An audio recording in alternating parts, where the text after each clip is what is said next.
Hello students, welcome everyone, channel welcome সকলকে। আমরা class 12 এর ভেক্টর চ্যাপ্টারের প্রবলেম সলভ করলাম, তারপর সরলরেখা এবং এরপর প্লেন শুরু করেছি। তো প্লেন চ্যাপ্টারের আগের ক্লাসে আমাদের 5A কমপ্লিট হয়ে গেছে। আমরা আজকের ক্লাসে 5B স্টার্ট করব। 5B প্রবলেম শুরু করার আগে থিওরি পার্টটাকে আলোচনা করে নেবো, তারপর 5B এর প্রবলেম শুরু করব, প্রবলেম সলভ করা।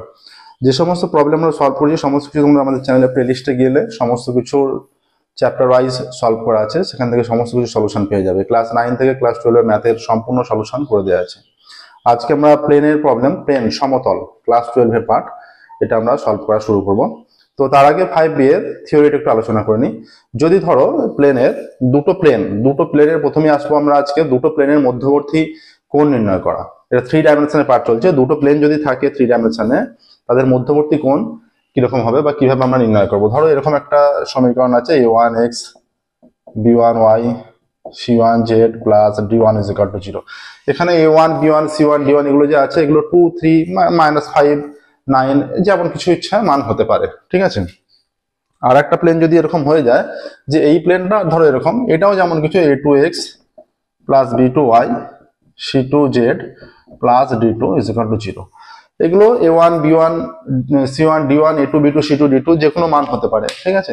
2 3 4 5 -7 -9 যা ইচ্ছা মান হতে পারে, ঠিক আছে। এবার এদের মধ্যবর্তী কোণ আমরা কিভাবে নির্ণয় করবো। যদি এদের মধ্যবর্তী কোণ থিটা হয়, তখন cos থিটাটা কত হয়, যে অ্যাকচুয়ালি অ্যাঙ্গেলটা হচ্ছে এদের মধ্যবর্তী থিটা। এটা হয়ে যায় a1 a2 b1 into b2 c1 c2 by √of a1 square plus b1 square plus c1 square a2 square b2 square c2 square, এইটা ঠিক আছে। এটা হচ্ছে cos থিটা। cos থিটাটা এদের মধ্যবর্তী অ্যাঙ্গেল।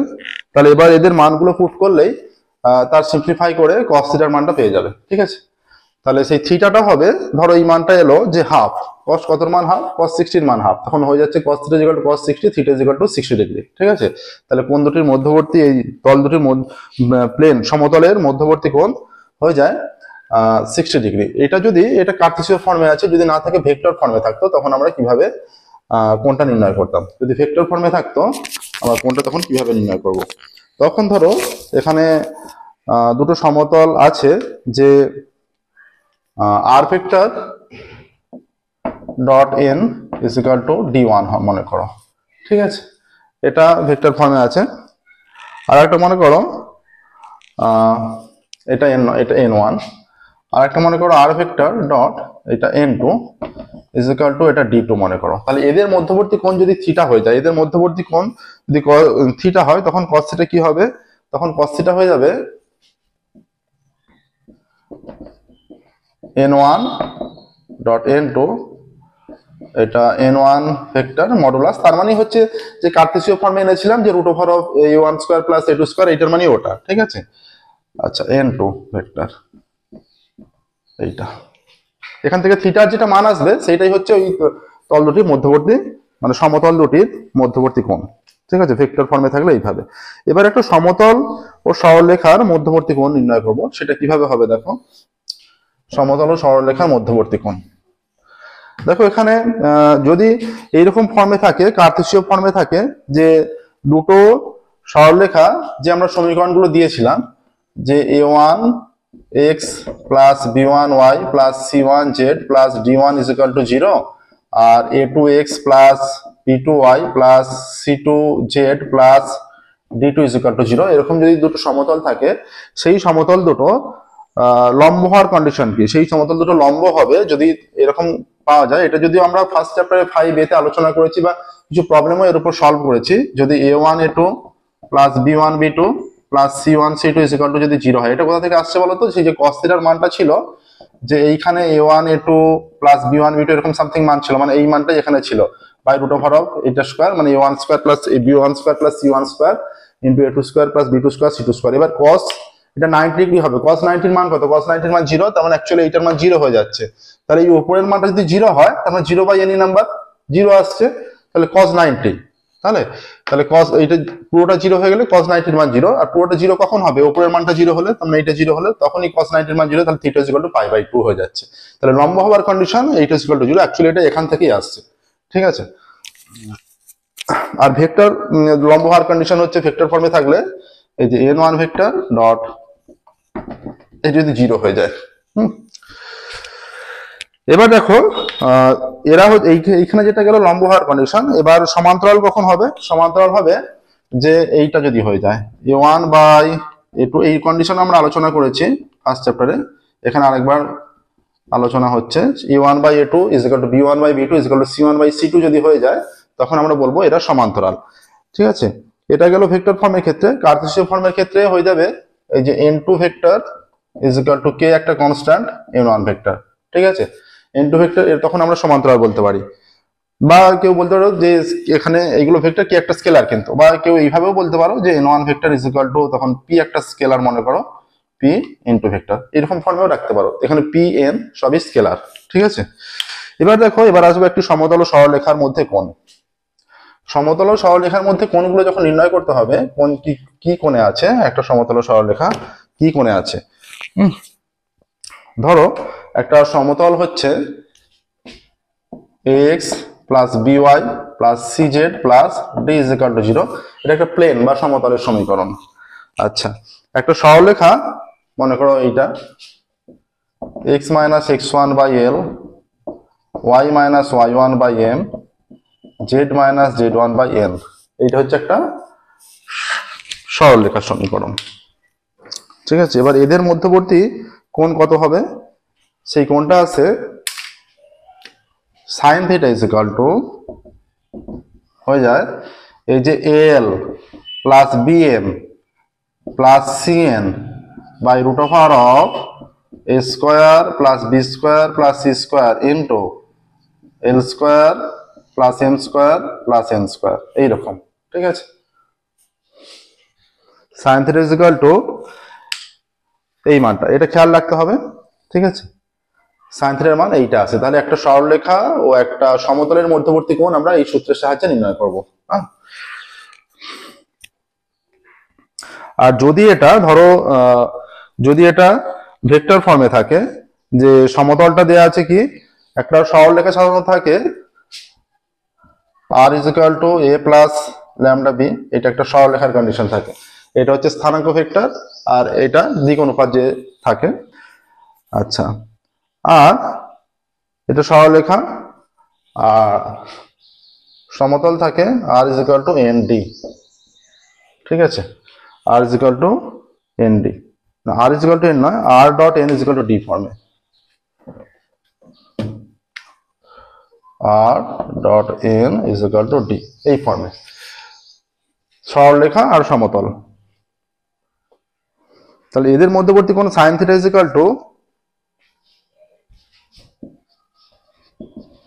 এইখানে b vector dot n vector mod of b vector mod of n vector, এইটা, ঠিক আছে। এটা খেয়াল রাখবে, এটা হচ্ছে ভেক্টর ফর্মের ক্ষেত্রে।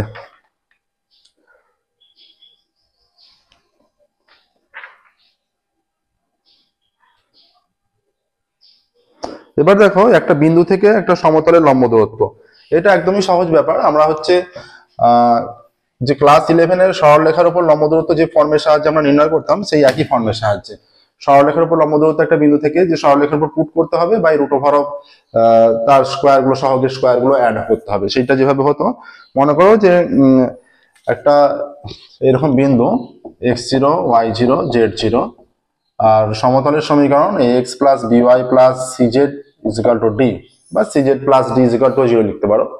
হ্যাঁ, cz + d = 0 লিখছি আমরা, cz + d = 0। তাহলে এর থেকে এর উপর লম্ব দূরত্বটা কি হবে, সেটা যদি আমরা p বলি, লম্ব দূরত্বটা এইটা হয়ে যাবে mod of a, এবার x এর জায়গায় x0টা প্লাস b, y এর জায়গায় y0টা, ধরো x0 y0 z0 এর জায়গায় 1 2 3 আছে, তাহলে এখানে 1, x এর জায়গায় 1, y এর জায়গায় 2, z এর জায়গায় 3, যেমন বিন্দুটার মান থাকবে সেরকম সেই অনুযায়ী পদ বসে যাবে, ঠিক আছে। এবার দেখো এখানে হয়ে যাচ্ছে c dot z0 plus d, এটা হলো বাই √/, এখানে আছে a স্কয়ার সহগে, এটা b square plus c square, এইটাই হচ্ছে এদের মধ্যে লম্ব দূরত্ব, ঠিক আছে। দেখো এটাই হচ্ছে এদের মধ্যে লম্ব দূরত্ব। এটা মডে থাকবে, পজিটিভ আসবে, ঠিক আছে। এবার যদি এটা কার্টেসীয় ফর্ম, এবার যদি ভেক্টর ফর্মে থাকে, ভেক্টর ফর্মে থাকলে মনে করো অবস্থান ভেক্টর এ আছে, অবস্থান ভেক্টর এ থেকে আর একই রকম r dot n is equal to D.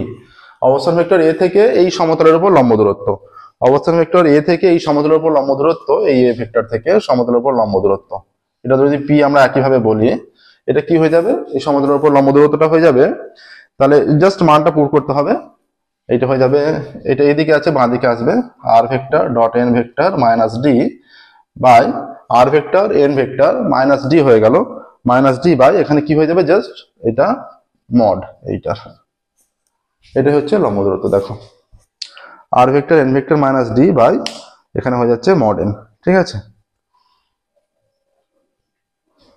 এবার ধরো দুটো সমতল আছে, এবার তাদের ছেদকগামী সমতলের সমীকরণ চেয়েছে। ধরো একটা বিন্দু বলে দিয়েছে, সেই বিন্দু দিয়ে পাস করেছে এবং দুটো সমতলের ছেদ বিন্দুগামী যে সরলরেখা বলেছে কোন সমতলের সমীকরণ। যদি এরকম হয় যে এইরকম আছে, ধরো a1x b1y c1z plus d1 is equal to 0, a2x plus b2y plus c2z, এটা d1 plus d2 is equal to 0, এরকম দুটো সমতল বলে দিয়েছে এবং এই দুটো সমতলের ছেদবিন্দুগামী সমতলের সমীকরণ চেয়েছে এবং একটা বিন্দু বলে দিয়েছে, সেই বিন্দু দিয়ে পাস করেছে মনে করো। সেক্ষেত্রে আমরা কি ধরে নেবো, এইরকম a1x plus b1y plus c1z plus d1 plus lambda একটা কনস্ট্যান্ট নিলে বা পি নিতে পারো, যা ইচ্ছা একটা কনস্ট্যান্ট নিতে হবে, সেইটা into a2x plus b2y plus c2z plus d2 is equal to 0। কেউ চাইলে এইটা প্লাস ল্যামডাটা এর সঙ্গে গুণ আকারে নিতে পারে। এবার যে বিন্দু দিয়ে পাস করেছে সেই বিন্দুটা এখানে এই সমীকরণে পুট করতে হবে। ধরো 1 2 3, প্রত্যেক x এর জায়গায় 1, y এর জায়গায় 2, z এর জায়গায় 3 পুট করবে। x এর জায়গায় 1, y এর জায়গায় 2, z এর জায়গায় 3 পুট করলে, পুট করে ল্যামডার যে একটা মান পাবে, সেই ল্যামডার যে মানটা পাবে সেই ল্যামডা পুনরায় এখানে রিপ্লেস করে দিতে হবে, সেই ল্যামডার ভ্যালুটা আবার এখানে পুট করে দেবে, পুট করে সিম্পলিফাই করলেই সেই সমতলের সমীকরণ সিম্পল আকারে পেয়ে যাবে, ঠিক আছে। তাহলে আমাদের যা যা আলোচনা হলো সেগুলো খেয়াল রাখবে। দ্বিতীয় চ্যাপ্টারটা সলভ করার জন্য এই আলোচনাগুলো যথেষ্ট, মানে যা থিওরি আলোচনা করা হলো। এইটা শুধুমাত্র বলে দিই, এইটা হলো আমাদের কার্টেসীয় ফর্মের ক্ষেত্রে। যদি ভেক্টর ফর্মে থাকে যে দুটো সমতল দিয়ে দিয়েছে, তাদের ছেদক সমতলের মান নির্ণয় করতে, যে সমীকরণটা নির্ণয় করতে বলে ভেক্টর আকারে, ঠিক আছে। এবার দেখো সেইটা কি করবে, যদি এরকম দিয়ে দেয় সমতল কি ফর্মে হয়, r dot n is equal two d1 মনে করো, আর r dot n is equal two d2, এইরকম আছে, ঠিক আছে। আচ্ছা, এখানে এটা n1 n2 হবে, অবশ্যই একই মান নয়। তখন কি হয়ে যাবে, একই রকম ভাবে r vector dot n1 minus d1 plus lambda into R, আচ্ছা এখানে হয়ে যাচ্ছে এইরকম ডট, এটা n1 এটা n2 মাইনাস d2, এটা ইজ ইকুয়াল টু 0, ঠিক আছে। ল্যামডাটা একটার সঙ্গে নিলাম। এবার এখানে কি করবে, এখানে এবার যে অবস্থান ভেক্টর বলে দিয়েছে, অবস্থান ভেক্টরটা এখানে পুট করবে। হ্যাঁ, অবস্থান ভেক্টর পুট করে ল্যামডার যে ভ্যালুটা পাবে, সেটা যেটা ল্যামডার একটা ভ্যালু পাওয়া যাবে, সেটা রিপ্লেস করে দিলে পুনরায়, তাহলে আমরা সমতলের ভেক্টর সমীকরণ পেয়ে যাব, ঠিক আছে। নেক্সট দেখো, এবার আমরা বহু বিকল্পধর্মীতে যাব। বহু বিকল্পধর্মীর যেগুলো প্রবলেম বলে দিয়েছে সেগুলো সলভ করব একের দাগ থেকে, বহু বিকল্পধর্মী একের দাগ থেকে।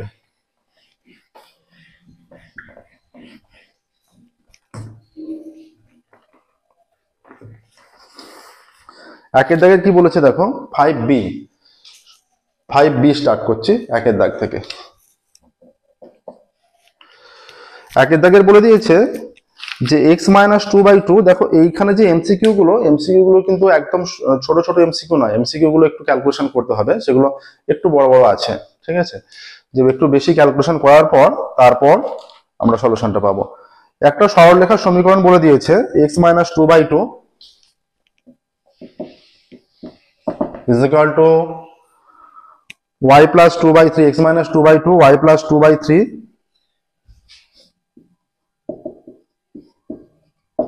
is equal to x minus 2 by 2, y plus 2 by 3 is equal to z minus 6 by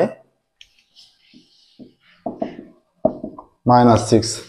X minus 2 by 2, y plus 2 by 3, z minus 6 by minus 6. এই সরলরেখার সমান্তরাল বরাবর 1 0 minus 3 বিন্দু থেকে 1 0 minus 3 এই সরলরেখার সমান্তরাল বরাবর 1 0 minus 3 বিন্দু থেকে এই সরলরেখার 1 0 minus 3 বিন্দু থেকে একটা প্লেনের সমীকরণ দেওয়া আছে, সেই সমতলের দূরত্ব চেয়েছে। x minus y minus z is equal to 9 এই সমতলটা বলা আছে। x minus y minus z is equal to 9 সমতল, এই সমতলের দূরত্ব। তাহলে এই সরলরেখার সমান্তরাল বরাবর, এই সরলরেখার সমান্তরাল দিকে, তাহলে ধরো এইটা সমতল আছে, আমরা একটা সমতলের চিত্র অঙ্কন করছি, এইটা একটা সমতল আছে, এটা সমতলটা। এবার মনে করো এইটা একটা সরলরেখা, ঠিক আছে, এটা হচ্ছে এই সরলরেখাটা। এই সরলরেখার সমান্তরাল দিক কোনটা? এই সমান্তরাল, এইটা মনে করো একটা সমান্তরাল দিকে। তাহলে ওই বিন্দুটা আছে 103 বিন্দু আছে, 103 বিন্দু এই সরলরেখার সমান্তরাল দিকে 103 বিন্দু থেকে সমতলের দূরত্ব চাইছে, ঠিক আছে, সহজ ব্যাপার। তাহলে এই সমান্তরাল সরলরেখা, যেহেতু সমান্তরাল সরলরেখাটা 103 বিন্দুগামী, এর সমান্তরাল সরলরেখাটা, এই যে রেখাটা, এর সমান্তরাল সরলরেখাটা কত বিন্দুগামী? এই বিন্দুগামী। আর সমান্তরাল সরলরেখা হলে কি হবে? তাদের দিক অনুপাতটা একই হবে। তাহলে সেই সরলরেখার সমীকরণ কত?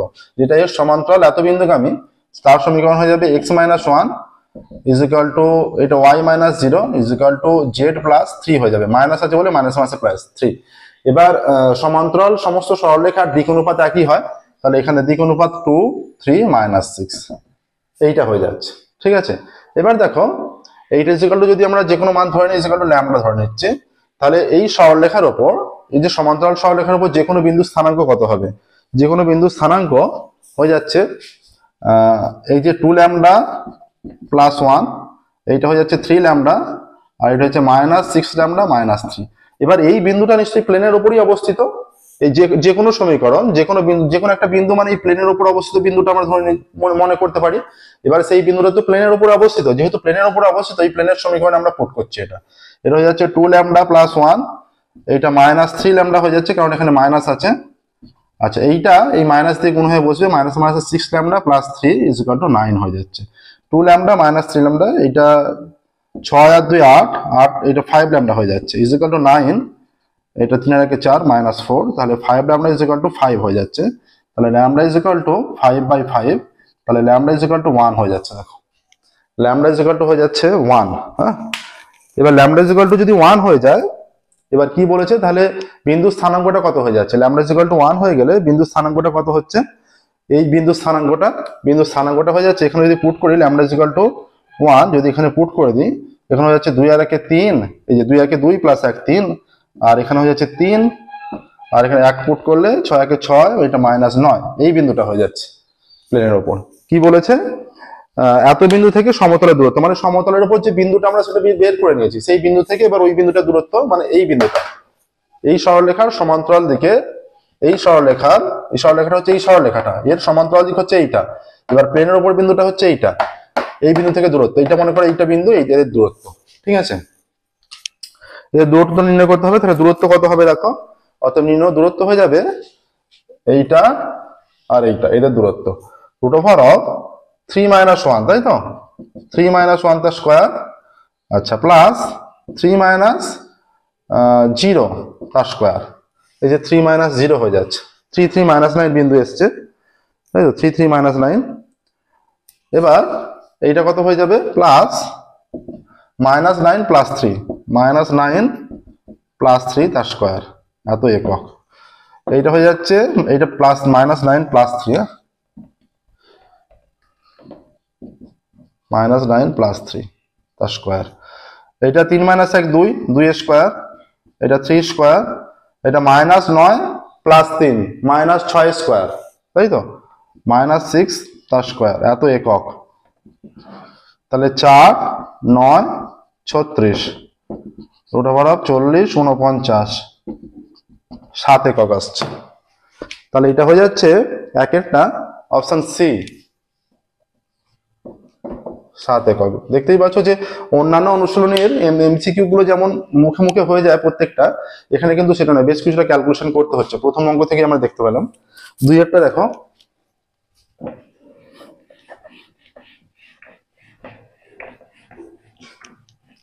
এবং এর পরবর্তী যেগুলো আছে মাঝের কয়েকটা অঙ্ক, প্রত্যেকটা নয়, মাঝের কয়েকটা অঙ্ক বেশ বড়। ঠিক আছে, 2 কি বলেছে, সরলরেখা দেওয়া আছে, এই সরলরেখা এই সরলরেখা এই সরলরেখা এবং এই সমতলের অন্তর্ভুক্ত কোণের মান।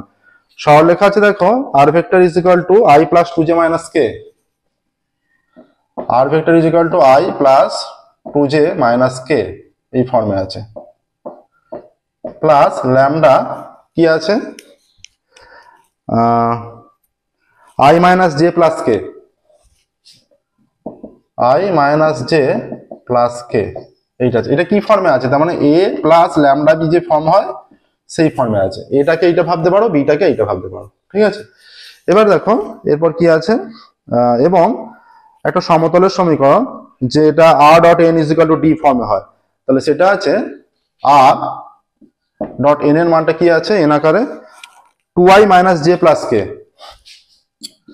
2i minus J plus K is equal to 4 বলা আছে, তাই তো। এটা ফর্ম হয় R dot N is equal to D, যে ফর্মটা হয় সেই ফর্মে সমতলের সমীকরণ, ভেক্টর ফর্মে।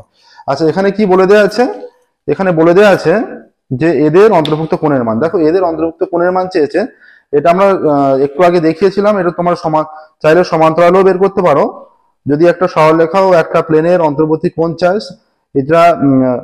এটা বি আমরা পেয়ে গেছি, আমাদের ফর্মটা ছিল sin θ is equal to B dot N mod B by mod B mod N, এইটা এই আকারে modulus of B modulus of N. তাহলে এটাকে কেউ চাইলে কার্তেশীয় ফর্মে নিয়ে গিয়ে তাদের মধ্যবর্তী কোণ বের করতে পারো, কেউ চাইলে ডাইরেক্ট এখান থেকেই বের করে দেওয়া যাবে। সেটা হয়ে যাবে sin θ is equal to B vector, এই ভেক্টরটা B vector dot N vector. তাহলে এটা হচ্ছে I minus J plus K dot N হচ্ছে এইটা 2i মাইনাস জে প্লাস কে, এটা মডুলাস অফ এইটা। তাহলে এর মানটা আমরা একবারে বের করছি। মডুলাস অফ এইটা কত হবে, মডুলাস অফ বি মানে এটা হয়েছে root over of 1 square plus minus 1 square plus 1 square, আর এখানে হয়ে যাচ্ছে এইটা 2 square plus minus 1 square plus 1 square. তাহলে sin θ ইজ ইকুয়াল টু কি হচ্ছে, এখানে হচ্ছে 2 একে 2, মাইনাসে মাইনাসে প্লাস 1 প্লাস 1, এটা রুট ওভার অফ 1, এটা মাইনাস 1 স্কোয়ার করলে 1 হবে, তাহলে 1 প্লাস 1 প্লাস 1 3 ডট এখানে 2 দুগুণে 4 5 6 হয়ে যাচ্ছে।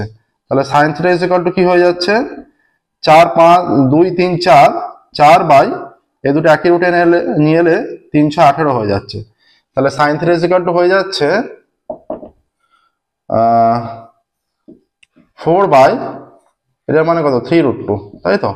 তাহলে sin θ ইজ ইকুয়াল টু কেটে দিলে রুট 2 দিয়ে কাটলে 2 রুট 2 হয়ে যাচ্ছে, 2 রুট 2 বাই 3, এটা হচ্ছে। এবার theta is equal to sine inverse আনলেই হবে। ও কিন্তু এখানে অপশনটা দেখো cos এর অপশনে দেওয়া আছে, সাইন ইনভার্স আগের 3 তো নয়, এটা বোঝাই যাচ্ছে, তার মানে অপশন ডিটা হচ্ছে না। তাহলে আমরা যদি cos এ নিয়ে যাই, cos θ is equal to root over of 1 minus sine square theta, 1 minus sine square theta মানে এটা 3 এর স্কোয়ার 9, আর এটা স্কোয়ার করলে 8 হয়ে যাচ্ছে। তাহলে cos θ ইজ ইকুয়াল টু এটা লসাগু করলে 9 হবে, রুট ওভার অফ 9, এটা 9 মাইনাস 8, তাহলে cos θ is equal to root over of 1 এর 9, তাহলে cos θ ইজ ইকুয়াল টু 1 এর 3 হয়ে যাচ্ছে। তাহলে theta is equal two cos inverse 1 এর 3 আসছে। কোন অপশনে আছে দেখো, এটা হচ্ছে অপশন এ তে, 2 এরটা অপশন এ cos ইনভার্স 1 এর 3। ঠিক আছে, এটা অ্যান্সার আসছে অপশন এ cos ইনভার্স 1 এর 3। নেক্সট দেখো দুটো সমতলের মধ্যে দূরত্ব 3 এরটা।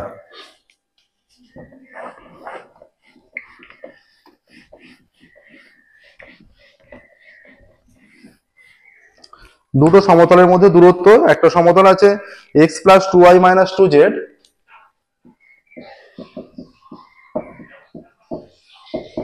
ইজ ইকুয়াল টু 1, ও x প্লাস 2x নয়, তাহলে আমরা এটাকে লিখতে পারি x plus 2y minus 2z minus 1 is equal to 0।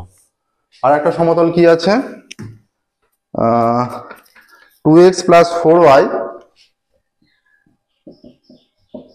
Minus 4z plus 5 is equal to 0। 2x plus 4y minus 4z plus 5, এটাকে যদি উভয় দিকে 2 দিয়ে ভাগ করি 0/2 মানে 0/2 মানে 0 হয়ে যাচ্ছে। এবার এইটা হয়ে যাচ্ছে x প্লাস 2 দিয়ে ভাগ করলে 2y মাইনাস 2z প্লাস এইটা 5-এর 2 হয়ে যাচ্ছে ইজ ইকুয়াল টু 0। দেখো এই এতটা পুরো সেম, তার মানে এটা সমান্তরাল, শুধু ধ্রুবক পদ দুটো আলাদা, তার মানে এরা সম্পূর্ণ সমান্তরাল সমতল। ঠিক আছে, এবার সরলরেখার ক্ষেত্রে যে দূরত্ব বের করেছি তোমরা জানো, দূরত্ব বের সমান্তরাল সরলরেখার দূরত্ব বের করার ফর্মুলা সেটা জানো, যে আমি বলেছিলাম যে এই যেগুলো ধ্রুবক তার আগের সাইন গুলো দেখতে, সাইন দুটো যদি একই হয় তাহলে তারা মূলবিন্দুর একই দিকে অবস্থিত, সাইন দুটো যদি বিপরীত হয় মূলবিন্দুর বিপরীত দিকে অবস্থিত, তার মানে এরা মূলবিন্দুর বিপরীত দিকে অবস্থিত। দুটো সাইন আলাদা, সাইন দুটো আলাদা থাকলে মূলবিন্দুর বিপরীত দিকে, সাইন দুটো দুটোই ধরো প্লাস বা দুটোই ধরো মাইনাস, একই থাকলে মূলবিন্দুর একই দিকে অবস্থিত হবে।